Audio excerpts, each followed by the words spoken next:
Oi, pessoal! Hoje eu gostaria de falar mais um pouco a respeito do tema marxismo cultural. Quem me conhece já há um bom tempo sabe que eu já falei sobre esse tema, marxismo cultural, pelo menos uma dezena de vezes aqui no meu canal. Um canal que não é tão antigo assim, um canal que tem o quê? No máximo 8 meses? Mais ou menos isso. Eu já falei pelo menos uma dezena de vezes sobre este tema. Mas eu me senti na necessidade de enfatizá-lo, de reforçá-lo, porque eu sei que muitas pessoas ainda nem sequer compreenderam. E eu sei os motivos. Primeiro, é um tema chato, chato mesmo, tá? Requer muita atenção. Eu não consigo falar isso aqui, né? Falar sobre esse tema de uma maneira bem rápida, bem sucinta. Eu preciso contextualizar e muita gente não tem saco para isso. E segundo, as pessoas preferem viver numa outra realidade. Se você solta verdades aqui, o que as pessoas preferem fazer? Ah, eu não quero ouvir, esse cara é chato, esse cara me faz doer demais. Então, o que elas fazem? Em 3, 4 minutos de vídeo vão lá e saem. Né? Isso é muito comum no Brasil. Então eu vou enfatizar este tema aqui, eu espero que vocês acompanhem este vídeo até o final, porque este tema é de utilidade pública, tá? Vocês não vão ver as pessoas falando sobre isso na grande mídia, vocês não vão ver as pessoas falando isso nas redes sociais, não vão ver. Muitos vão se abster, vão falar o seguinte, ó, não, eu não vou falar da polêmica demais, eu não quero falar sobre isso porque eu vou perder inscritos, vou perder poder, vou perder seguidores, vou perder simpatizantes. No Brasil tá todo mundo assim, preso dentro de suas próprias casinhas.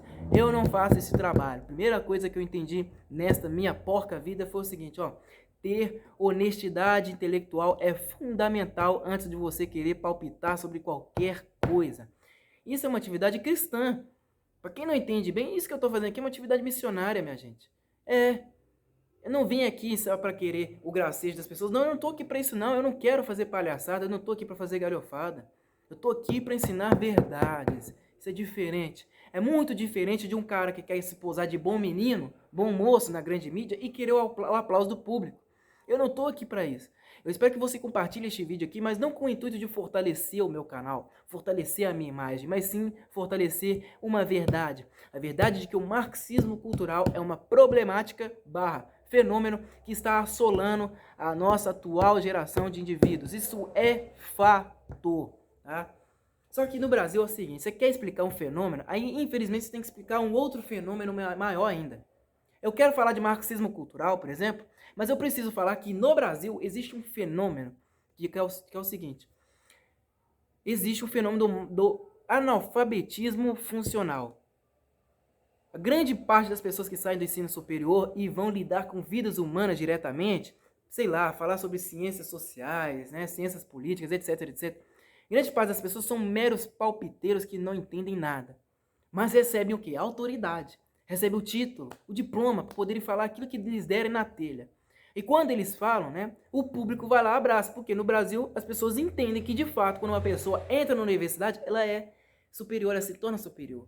Mas no fundo, não é nada disso. Né? Primeiro, pega quantas pessoas da universidade conseguem escrever uma redação de 10 linhas sem cometer pelo menos 3 erros de português. São pouquíssimas, pouquíssimas. A maioria não sabe escrever 10 linhas sem cometer 3 erros de português. Isso eu afirmo categoricamente. Inclusive estes daí que já estão na rádio, na televisão, muitos deles são meros menininhos posados, metidos a sabichões. Isso é fato, gente. Né? Até a grande massa, a massa mais inculta, vamos dizer assim, tem muito mais entendimento que esses especialistas aí, do que esses profissionais que estão aí falando pro povão, porque eles não têm honestidade intelectual, gente. Isso é fundamental em qualquer atividade que você exercer, em qualquer uma. No Brasil, então, a classe intelectualizada é a que menos tem honestas, né, para falarem para o público. O público é o primeiro a ouvir, o primeiro a absorver, e quando eles fazem isso, eles são perversos, eles são vis. Então é por isso que eu tenho que vir aqui fazer um vídeo sobre este tema. Bora lá, tá? Então bora lá. Marxismo cultural, eu acredito que todo mundo já deve ter entendido mais ou menos que em linhas gerais trata-se da luta de classes, a luta entre os indivíduos. Né? Se você pega, por exemplo, propaganda de universidade, o que eles colocam ali? O povo do marketing, o povo da publicidade, o que eles fazem? Eles colocam o quê? Uma mulher negra de cabelo afro na propaganda. Ah, Lucas, o que é isso? Está sendo contra ser racista? Não, não tem nada disso. Eles fazem isso justamente porque eles querem segregar os indivíduos. Eles querem passar a imagem para o povão, uma imagem, né, fantasiosa, de que é o seguinte, ó, tá vendo? a mulher negra de cabelo afro agora tem seu lugar. Aí, ó, tá entrando na universidade. Você que também é negro, que também tem cabelo afro, que é mulher, você agora tem o direito de entrar na universidade. Esta é vamos dizer, a ideia mais rasa, mais superficial do marxismo cultural. Vocês conseguem enxergar que nós respiramos marxismo o dia inteiro? Na lei, então, nem se fala. Por que é que você acha que nós temos uma lei segregacionista, uma lei sexual, uma lei sexista, uma lei que favorece homens, aliás, uma lei que favorece mulheres e desfavorece homens? Uma lei que, às vezes, favorece o homem e desfavorece mulheres. Por que é que você acha que tem uma lei assim? Marxismo cultural, que não dominou apenas a grande massa, mas devorou todo mundo, a consciência de todo mundo. E é por isso que é um fenômeno. Até o meio jurídico é assim. Você pega o nosso STF, por exemplo, é gente assim, né? Aqueles que deveriam ter uma certa responsabilidade para falar sobre o povo, esses também são assim. Foram consumidos por essa ideia. Olha o tamanho do fenômeno do comunismo, que o povo acha que comunismo é só aquele negócio, né, de Bolsonaro e Lula. Não, o comunismo é só aquela ideia de revolução proletária, né, trabalhadores e burgueses. O povo que está preso isso daí não entendeu nada. Tá por aí a vagar, né? Não entende nada, não tem o direito de falar nada. Fique calado. Vocês não entendem nada, né? Mas no Brasil, quanto menos você souber das coisas, melhor, né? No Brasil é assim. O isentismo é a coisa mais maravilhosa do mundo. Olha, bora lá partir para este tema sem enrolação. O comunismo, eu vou ter que falar de comunismo porque marxismo vem de comunismo. Karl Marx foi quem criou, então eu preciso falar de comunismo, tá? Ó, o comunismo, né, o Marx, ele tinha a ideia de destruir o capitalismo com o quê? Com a criação de uma revolução proletária, uma revolução entre proletários e burgueses, ou seja, trabalhadores e os seus patrões. Só que a ideia de Marx não era favorecer a classe trabalhadora. Ele não propôs a revolução proletária para ajudar a classe trabalhadora, não. Ele, na verdade, ele usou a classe trabalhadora para sustentar, para fazer valer o poder de uma elite intelectualizada na época. E Karl Marx fazia parte dessa elite. Só que com o tempo, né, o comunismo, como o comunismo é baseado na transformação entre várias e várias ideologias, várias vertentes, isso o povo não entende, né? O comunismo é só uma ideologia. Não, o comunismo é uma cultura que pode abarcar milhares de ideologias ao mesmo tempo. Tá? É igual o Putin na Rússia. O Putin é conservador. Não, não é conservador. Ele se molda de conservador para conseguir poder. Vocês não entendem isso? O comunista é assim. Ele se molda, né, de formas diferentes à medida que ele achar possível. Tá? Então, bora lá. O comunismo, ao longo dos anos, ele foi se moldando, porque Karl Marx não durou a vida inteira, mas o comunismo ele dura até hoje. Né? Então surgiram sociólogos, teóricos, pesquisadores, cientistas que entenderam o seguinte: olha, a classe trabalhadora já não é a agente principal da revolução mais. Por quê? Porque o próprio capitalismo trouxe benesses a essa classe. É a mesma coisa que você pegar, por exemplo, um pobretão de hoje. Muito pobretão fala o seguinte: o Lula trouxe coisa demais para os pobres. O Lula fez isso, isso, aquilo para os pobres. O Lula é a favor dos pobres. Não. O governo do Lula abriu portas para o mercado, né, para o pobre comprar televisão de última geração, telefone de última geração, carro de última geração, né? Mas para quê? Porque ele usa da classe trabalhadora como um instrumento para ele, que faz parte da classe burguesa, conseguir mais poder. Ele e outros mais, Zé Dirceu, todo esse povo picareta da STF, todo esse povo aí que faz parte, né, do poderio, vamos dizer, político, jurídico, etc., no Brasil. Vamos dizer, a casta do establishment. Né? O establishment brasileiro faz isso, usa da classe trabalhadora, o povão, o povo humilde, como um instrumento para conseguir poder. Por quê? É o povo que está em maior número, é o povo que faz parte do amanhã, né? O povo que decide o que vai acontecer amanhã, né? Seja nas urnas eletrônicas, seja nas suas manifestações, etc, etc. E eles dependem disso, é muito simples, eles dependem da reputação que eles têm para com o povo. E se o povo está acostumado às suas benesses, o povo vai ficar adestrado, vai ficar calmo e assim eles conseguem mais poder. A mesma coisa os comunistas viram quando perceberam que a classe trabalhadora já não era a agente principal da revolução mais. Por quê? Porque a classe trabalhadora já estava tendo tanta coisa boa graças ao capitalismo que A classe trabalhadora não estava interessada em fazer revolução, não. Para que eu vou fazer revolução se eu já tenho tudo que eu quero? Então, os próprios comunistas entenderam o seguinte: nós precisamos encontrar um outro agente principal da revolução. Porque, primeiro, vamos lá,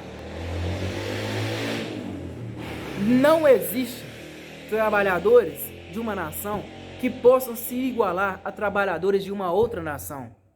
Você pega, por exemplo, trabalhadores alemães e trabalhadores italianos, eles não podem se unir a uma única classe. Os próprios comunistas entenderam isso. E como o comunismo ele é baseado numa revolução que tenta ter um poder internacional, os próprios comunistas entenderam o seguinte: não existe uma união entre trabalhadores, portanto, não existe essa ideia de unir trabalhadores para, de vários países para tentar combater o capitalismo internacional. Então vamos fazer o seguinte, vamos promover que a revolução entre nações proletárias e nações burguesas. Só que eles entenderam que a classe trabalhadora já não era a agente principal da revolução mais, lembra? Quem seria então? Os comunistas entenderam que seriam as pessoas às margens da sociedade, porque isso sim existe no mundo inteiro. E quais são as pessoas que estão às margens da sociedade?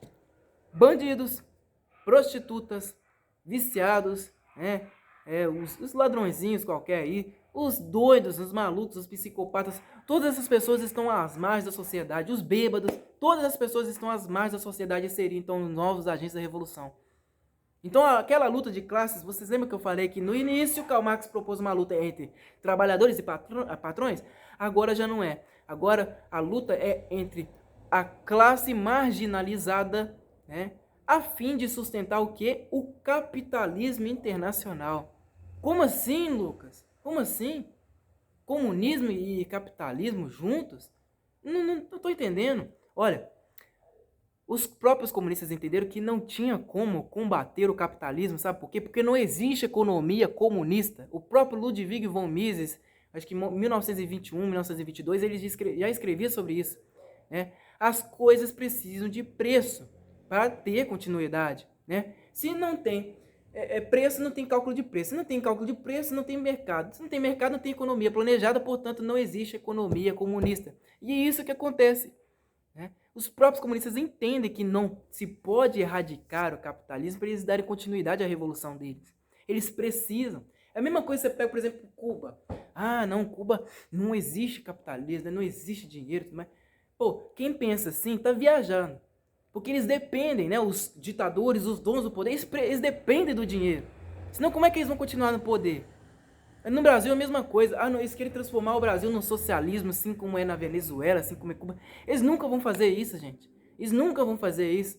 Eles sempre vão tentar manter um capitalismo, mesmo que seja baixo, difícil, burocratizado, eles sempre vão manter essa espécie de capitalismo para conseguir sempre continuar no poder. Vão transformar o Brasil num socialismo. Não vão. A direita gosta de repetir esse discurso porque, primeiro, a direita no Brasil é apenas aquela coisa baseada em marketing, Os direitistas brasileiros são assim. Eles querem... vão lutar contra a esquerda, então eles vão fazer de tudo para lutar contra a esquerda. Eles não conseguem entender as coisas mais. E daí, um copia do outro, que copia do outro, que copia do outro, e vai lá e espalha tudo da forma mais burra possível. Não vai existir isso no Brasil. O Brasil é baseado no quê? Numa social-democracia, numa espécie de socialismo fabiano. Mais ou menos isso, Mas falar que o Brasil vai viver num estado de miséria total, que não vai deixar de existir o capitalismo, isso é tudo coisa de gente maluca e já não entende bosta nenhuma. Mas bora lá. Com o tempo, surgiu então um cara que foi presidente do Partido Comunista Italiano, chamado Antônio Gramsci, que ali por volta dos anos 30 foi preso durante o governo do Benito Mussolini. Então, na prisão, quando ele não tinha nada para fazer, ele ia pedindo mais caderno, e ele escrevia sobre várias coisas, Estado, sociedade, filosofia, dinheiro, escrevia sobre várias coisas. E num determinado momento ele entendeu o seguinte: essa ideia de revolução barulhenta, revolução comunista, onde as pessoas pegam em armas e matam fulano, matam ciclano, esse trem já está ultrapassado. Vamos fazer uma espécie de hegemonia cultural. Vamos nos infiltrar em todos os espaços possíveis, a fim de que as pessoas se acostumem com a esquerda sem nem saberem que de fato elas são de esquerda. Deu para entender, gente? Eles vão entrar na cabeça das pessoas, vão entrar no intelecto, vamos dizer, na zona mais profunda de suas consciências, a fim de fazer com que essas pessoas sejam de esquerda sem saber. E foi o que aconteceu no Ocidente. Os comunistas foram entrando em todos os espaços, nas igrejas, nas escolas, nas universidades, na grande mídia, no cinema, etc, etc, a fim de criar uma outra ideia, um outro imaginário. Agora, o que as pessoas entendem, principalmente no Ocidente, que é o seguinte: muitas ideias da esquerda, né, são pautadas então no amor, né, são pautadas, né, no bem ao próximo, né, no bem do próximo, mas no fundo não são ideias vis. Então a luta de classes que existe hoje já não é entre trabalhadores e patrões mais. Ainda existe? Existe. Mas existe uma coisa que é muito mais profunda, que é a luta de identidades. Hoje as pessoas já não lutam apenas por conta de simples condição econômica. Ah, porque minha condição econômica é inferior à do fulano, então eu vou lutar contra fulano. Não. Hoje a coisa está muito maior. Agora as pessoas de hoje brigam por conta da cor da pele, por conta do gênero, da opção sexual. A briga é entre homossexuais contra heterossexuais. A briga é negros contra brancos. A briga é entre pobres contra ricos. Então é muito maior. E quem é que financia tudo isso, gente? Os mega capitalistas internacionais. Os comunistas sabem que isso é valioso para eles, porque o movimento comunista ele vive, né, do apoio dessas grandes famílias, dessas grandes corporações, dessas grandes dinastias. Dinastias essas que fomentam os movimentos identitários de esquerda para conseguirem poder. Essas dinastias que existem, os Rockefellers, os Bilderbergs, todas essas famílias, Fundação Ford, todas essas grandes corporações, essas grandes famílias, eles só têm um único intuito: ficarem no poder para sempre. E como que eles fazem isso? Ganhando dinheiro. E como? Investindo nos movimentos de esquerda, porque são os movimentos que estão em voga, que têm poder. Esses camaradas, eles não dominam o mercado, não, nada disso. Eles são o mercado, eles não precisam especular nada, eles sabem de fato o que vai acontecer amanhã. Então eles investem nesses movimentos para ganhar mais poder, e o comunismo, enquanto isso, vai só ganhando mais e mais força. É isso que acontece. E as pessoas no Brasil, por exemplo, vou pegar um exemplo do Brasil, porque é o país onde eu moro, tá? As pessoas no Brasil, elas são consumidas por essas ideias porque, primeiro, os movimentos identitários, vou pegar um exemplo aqui, movimento feminista, ele joga um discurso para a plateia, né, para o público, que parece lindo e maravilhoso. Ah, a mulher é um sexo que está sempre em desvantagem. Aí o que as pessoas fazem? Ah, é verdade, né? Você vê muita mulher apanhando dos maridos, dos companheiros e tudo mais. De verdade, a mulher está sempre em desvantagem. A mulher recebe menos. Então, eles conseguem comprar a consciência dos indivíduos, só que dentro do movimento existe um outro discurso, um discurso esotérico, um discurso que é interno, que é totalmente diferente daquele que é propagado, né? Que é um discurso mais bonito, um discurso que compra consciências e tudo mais. O discurso interno do movimento feminista é vil. É um discurso que diz que não existe mulher. Esse discurso eles não propagam apenas entre as feministas. O que as feministas vão lá e fazem? É verdade, não existe mulher não, né? É tudo um construto social. Você pode construir um homem ou pode construir uma mulher. É a sociedade que vive com esses paradigmas, né? Vive com essas obrigatoriedades, e daí vão lá e me fazem mulher, aí me fazem homem. E sim que eles entendem. A sociedade que faz isso, né? Eles vêm com essas ideias e me obrigam a ser mulher, me obrigam a ser homem, mas eu quero quebrar os paradigmas. E daí você vê um movimento que, no fundo, não quer apenas mudar os padrões, não. Quer também assassinar os indivíduos, parar, frear a reprodução. É muito simples. Isso é só um movimento feminista. Também tem um movimento gaysista. O movimento gaysista é a mesma coisa. Eles querem promover o que? Casamento gay. Vamos dizer, uma das maiores lutas de quem faz parte da comunidade LGBT, porque primeiro, né, você promovendo casamento gay, obviamente você não vai ter a capacidade de fertilizar. Ou seja, vai destruir a família. E essa é uma das propostas do próprio movimento comunista. O próprio Karl Marx, o primeiro, hein? O primeiro que veio com a ideia do comunismo, ele mesmo no segundo capítulo do seu livro Manifesto Comunista, de 1848, escrito juntamente com Friedrich Engels, no segundo capítulo ele já promovia a destruição da família, porque o próprio Karl Marx entendia que para o comunismo ter força, precisaria destruir todas as hierarquias possíveis. E a família é uma hierarquia. E ele propunha lá, vamos destruir a família. Escreve isso da forma mais literal possível. Então, todos esses movimentos identitários de esquerda de hoje promovem sim a destruição da família. Movimento feminista, idem. Movimento negrista, idem. Movimento gaysista, idem. Todos eles fazem parte de um escopo financiado pelos grandes capitalistas internacionais que financiam esses movimentos, claro que também com o apoio de líderes ocultistas que têm prazer por sangue, e financiam esses movimentos que de fato são de cunho violento e que só querem destruir os indivíduos. Vocês entenderam que o comunismo é isso mesmo, baseado no assassinato? Que todo mundo que vem com uma ideia comunista tem um ar maléfico por trás, tem a intenção de acabar com os indivíduos? É fato, isso não é conspiratório, gente. O movimento feminista só em 2020 matou mais de 55 milhões de crianças no ventre. 55 milhões de crianças são gente pra caramba, né? Vocês acham mesmo que os megacapitalistas não sabiam disso? Essa é a principal pauta feminista. Destruir, né? Acabar com esse negócio de gravidez. Não, que esse negócio de gravidez, isso aí não faz parte do movimento, que nós queremos mulheres independentes, independentes de seus maridos, independentes daí de seus filhos. Esse é o maior discurso do movimento feminista. Você acha mesmo que os grandes líderes internacionais não sabem disso, não? O movimento negrista, ele quer promover o seguinte, que existe uma segregação entre os indivíduos. Uai, se você pegar, por exemplo, no cenário brasileiro, o Brasil é um país miscigenado. As pessoas aqui não dá pra você entender se de fato são negras, brancas, amarelas, mulatas, pardas. Não dá pra saber, pô. Alemã, italiana, chinesa, tudo misturado. Teve migração pra caramba aqui no Brasil. Então como é que você pode definir isso? Mas eles tentam fomentar esse discurso e falar que é o seguinte, o negro é sempre excluído da sociedade. E isso se torna o quê? Num padrão, né, que faz com que as pessoas compreendam que de fato existe isso, mas que não existe. Né? Isso entra na cabeça das pessoas, as pessoas interpretam tudo dessa maneira. E daí vira uma psicose, né? No Brasil, quantas vezes uma pessoa foi julgada injustamente por conta disso, né? Por meras suposições. É muito comum você ver pessoas falando o seguinte nas redes sociais. Ah, não, que aconteceu isso comigo porque eu sou negro. Me perseguiu porque eu sou negro. Fez isso comigo porque eu sou negro. Quantas vezes a gente vê isso? Isso tornou lei no Brasil, gente. As coisas no Brasil estão tão assim, né? O marxismo cultural tomou conta de todo o aspecto, né? todo o cenário brasileiro, no meio jurídico, no meio civil, todo lugar, que as pessoas realmente entendem que existe sim uma divisão entre os indivíduos em todos os sentidos possíveis.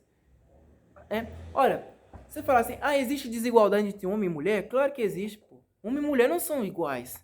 Um homem, por exemplo, ele não tem a capacidade de dar à luz. Agora, se você for olhar, o homem tem uma capacidade física que é superior da mulher, isso é fato. Isso é fato. Biologicamente, isso é um fato. Qualquer um que aprende isso sabe que o homem tem uma capacidade física, né? Vamos dizer, vigor muito maior que o da mulher. Então, né? Existe desigualdade? Existe. Mas por que é que eles fomentam isso? Porque é muito simples. Com isso, você vai destruindo o papel da família. E eles querem isso mesmo, eles querem controlar você, eles querem destruir a sua família. É por isso que você vê vários temas dominados por aí, né, dominados por palhaços, que não são intelectuais, mas são peões do sistema, por palhaços que só querem aí, né, fazer, vamos dizer, um trabalho a favor do sistema e destruir a tua família. Por isso você vê esses trabalhos aí, né, obras de arte, que mostram aspectos que fomentam a pedofilia. Por isso que você vê novelas que só querem propagar o quê? A lascívia, a perversão, né? A azaração. É por isso que você vê crianças, jovens, adolescentes que estão enterrados na bebida, na droga, né? No vício da prostituição. Você vê isso. Eles querem isso, pô. Eles querem destruir a sua família. Este é um dos objetivos principais do comunismo. E é por isso que existe o tal do marxismo cultural, propagado por analfabetos que nem sequer se dão conta do que significa esse termo. Às vezes eles não fazem de má índole, não. Muitos fazem, mas muitos não fazem de má índole, não, porque estão enterrados num universo de ignorância tão grande, né? E acham que são inteligentes o suficiente para poderem falar sobre qualquer coisa, mas não dominam o básico, porque isso aqui, meu amigo, esse fenômeno, marxismo cultural, todo mundo deveria compreendê-lo e saber que é o seguinte, que todas as ideias comunistas não passam de ideias vis, perversas, que só querem destruir a sociedade ocidental, né?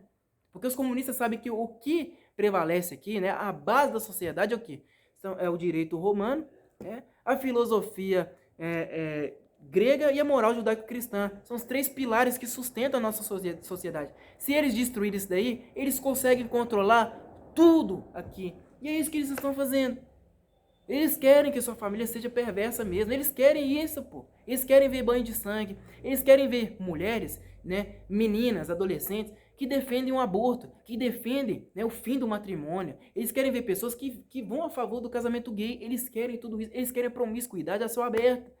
Eles querem isso, pô. Para eles ser maravilhoso. Isso fomenta o mega capitalismo internacional e fomenta o poder dos comunistas. É difícil de entender isso? Não, não é. Mas no Brasil é impossível explicar. Por quê? Porque as pessoas já estão presas a um nível de ignorância tão grande que elas já foram dominadas por suas vontades mais primárias. Isso porque os próprios comunistas fizeram isso com elas e elas saem por aí falando, não, eu sou cheio de mim mesmo, não, comunismo nenhum me moldou porque eu me fiz por mim mesmo. E no Brasil você vê pessoas assim, presunçosas, que não querem aprender nada. Quando vem eu falar de um tema como esse, aí o que as pessoas falam? Ah, quem é você, rapaz? Nem inscrito o suficiente você tem neste canal, então por que você vem aqui querer dar lição de moral sobre a minha vida? Eu sou eu mesmo e ponto final, né? Mas não é. Porque todo jogo cultural e intelectual molda o nosso comportamento, molda a nossa vestimenta, molda até nossas gírias, porra. É verdade, a forma que a gente enxerga este mundo, por exemplo, o mundo cinematográfico, vocês acham mesmo que o mundo cinematográfico ele não molda a vida dos indivíduos, não? Inconscientemente? Molda sim. Muitos dos nossos padrões vêm do quê? Dos filmes, vêm das novelas, vêm. Ou você acha que, por exemplo, esse jogo de prostituição, de azaração, as pessoas se divorciam, traem, enganam, etc. Você acha que elas puxaram isso de onde? Né? Sim, do meio midiático, né? Do poder cultural, dos livros, das novelas, dos romances, dos filmes. As pessoas são moldadas, sim, por todo este material que, de certo modo, entram na vida dos indivíduos e tornam-se num novo normal. É isso, minha gente. É difícil entender uma coisa dessa? Não, não é. Mas no Brasil é impossível você explicar, assim como eu falei. Mas espero que vocês tenham gostado deste vídeo. Falei em resumidas linhas, nós temos que frear esta coisa. Porque, primeiro, eles não querem apenas segregar os indivíduos, eles querem promover o assassinato, a destruição, o caos. E a gente está presenciando isso. Vocês não viram que há pouco tempo teve um político, acho que é do PSOL, ligado ao PSOL, não sei, eu acho que PCdoB, eu não me lembro bem, que invadiu uma igreja, né, acusando a igreja de não ter falado nada sobre, por exemplo, a morte do congolês, lá do Rio de Janeiro. E qual que era o papel da igreja nesse caso? Nenhum. Mas eles tentaram acusar a própria igreja. Isso não tem nada a ver com a igreja, porque, primeiro, a primeira a acolher um indivíduo quando está enfraquecido espiritualmente, quando está até mesmo fisicamente, é a igreja, gente. É a igreja. Essa sim tem um papel social fundamental e eles estão tentando destruir. Todos eles, políticos, a grande mídia, esses especialistas posados, mentirosos, safados, todos eles, gente. Eles querem destruir isso porque todos eles são peões do sistema. E o sistema é dominado pelo comunismo. Isso é fato. Qualquer um que tem um mínimo de decência intelectual sabe disso. E é isso que eles estão fazendo. Eles estão arrasando. Hoje você ser cristão é uma ofensa. Pior do que isso. Você está assinando o seu atestado de morte. É isso. Se você se põe como cristão na universidade, né, ou em qualquer outro lugar no Brasil, você está assinando. Eu não estou exagerando. Você se coloca como inimigo do povo, né? Você que tem ideais cristãos, você que fala a verdade, no meio de uma galera aí tirada, antenada demais, evoluída demais, você sabe do que eu estou falando, né? Você ser cristão é um perigo. Vocês não viram na Argentina as pessoas fazendo um cordão humano, uma corrente humana em volta de uma igreja, porque as feministas queriam invadir a igreja? Sabe o que aconteceu com essas pessoas que estavam fazendo um cordão humano, orando enquanto, né, estavam ali protegendo a igreja? Tomando cusparada na cara. E aí? Pergunta se foi um psicólogo, algum especialista, algum jornalista, algum tirado entendedor, ir lá ver qual que era o sofrimento dos cristãos ali na hora, levando cusparada de feminista. Essas mesas que abortam, que saem às ruas comemorando como se tivesse aí, como se o seu time de futebol tivesse ganhado uma partida. Comemorando o assassinato de crianças no ventre. Esses especialistas, essas pessoas posadas não falaram nada, não falam nada. Gente, em 2020 foram mais de 55 milhões de abortos no mundo. Quantos especialistas falaram a respeito disso? Nenhum. Nenhum. Diga e prova. Nenhum. No Brasil, nenhum. Ficaram todos caladinhos. Aí, porque recebe um dinheiro bom, né? Tem prestígio suficiente, tem poder suficiente, então eles não querem abrir mão, né, de suas boas vidas para, né, lutar pelo seu próprio caráter, sua própria honra, porque nenhum deles tem, eles não sabem o que é isso. Eles não sabem o que é amor ao próximo, eles não têm decência. O Brasil tá formado por gente assim. Não é só no Brasil, não. O Ocidente está assim. E nós que nos colocamos como cristãos, nós temos o dever de frear isso. Eliminar, não se sabe, mas frear, temos o poder sim. Porque é muito bonito você ver o movimento feminista falando de direito das mulheres, mas de fato não tem nada disso, né? O movimento gaysista, né? O direito dos gays, mas eles não falam nada disso. Porque o sofrimento, né? A maior vítima desse movimento são as pessoas que fazem parte dele. Você fala da feminista, né? Ah, não, o aborto, direito da mulher e tudo mais. Vocês já viram qual que é o efeito psicológico na mulher quando aborta? Aí quem é que vem proteger? A igreja, né? Sim. Aquela que o próprio movimento feminista tenta combater ao máximo. É a igreja, é a sociedade. Estes sim vão lá e abraçam e ajudam a mulher em seus momentos de vulnerabilidade. Aí não vem nenhum especialista falar nada não. Vem a igreja. É isso, pô. É isso que nós estamos vivendo, nós temos o dever de frear. É isso daí, pessoal. Este é mais ou menos o marxismo cultural do que eu estou falando aqui. Tá? Vou dar até um outro exemplo aqui. Eu me lembro que uma vez teve uma menina no metrô de São Paulo que estava lá no metrô com um turbante na cabeça. Menina branca. Aí o que aconteceu com essa menina? Outras meninas negras bateram nessa menina, surraram essa menina. Sabe por quê? Porque falavam que ela estava se apropriando da cultura negra. Simplesmente por estar usando o turbante. Aí sabe o que descobriram? Que a menina tinha câncer e tinha feito quimioterapia. Esse é o efeito do marxismo cultural. A ignorância total. Olha o Black Lives Matter. Nada mais é do que um movimento que foi financiado pelo Partido dos Democratas dos Estados Unidos. Partido dos Democratas é aquele partido que é financiado pelo Partido Comunista Chinês. Ditador. Claro, ditador puro. E aí? Isso que está acontecendo. O que o Black Lives Matter fez? Saqueou comércios, matou pessoas, né? Invadiu propriedade privada. Foi isso que aconteceu. Um movimento que não tinha nada de pacífico. Um movimento que consumiu a cabeça das pessoas mais incultas, mais irracionais, e que só serviram de instrumento para quê? Para fazer o caos, a revolução. Essa é a mentalidade revolucionária que o próprio marxismo cultural tenta impregnar na cabeça dos indivíduos. É isso daí, era isso que eu tinha que falar pra vocês. Este conteúdo aqui é de utilidade pública, sim. Espalhe este conteúdo para o máximo de pessoas possível. Se tiver como, se inscreva aí no canal, né? Curta este vídeo, comentem o que vocês acharam. É isso daí, meu pessoal. Meu muito obrigado a todos vocês e até a próxima.